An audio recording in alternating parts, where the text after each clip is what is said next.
दिन होईगला रथ जातराकू फेरिबे जगन्नाथ श्रीमंदिर को। अश्रुभरा नयन रे माउसी गुंडीचा विदाय देबे तिनि ठाकुरंकु नथाई इच्छा।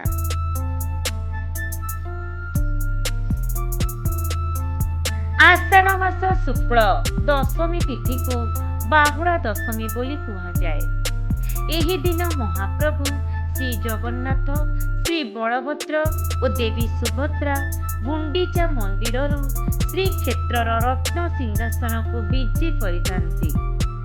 महाप्रभु आज्ञा बल बाहुड़ा यात्रा उद्देश्य तीन रथ को उत्तराभिमुखी दक्षिणाभिमुखी करा जाइथाए।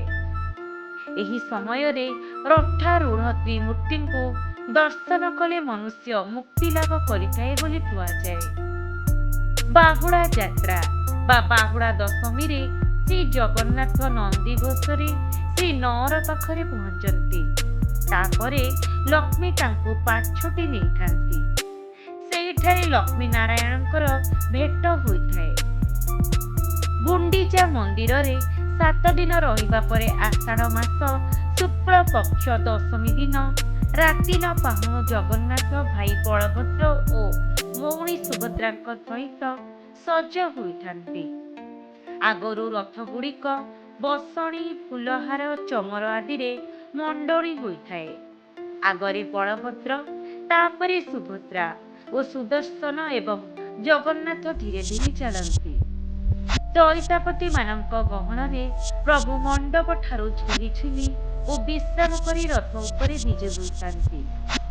एही पुरुषोत्तम क्षेत्र रे गुंडीचा यात्रा ठारू बाहुड़ा यात्रा पर्यंत 9 दिन धरी तीन ठाकुरंकर यात्रा समारोह रे पालन करा जाइथाए।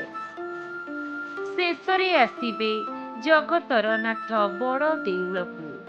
धन्य होइजिब श्रीमंदिर स्पर्श करी तांको पादकु। धन्य प्रभु तमे महान समलीला एइठु नतमस्तक हेली ही चकाडोला। पवित्र बाहुड़ा यात्रा उपलक्षे समस्तंकु हार्दिक अभिनंदन एवं शुभेच्छा। जय जगन्नाथ।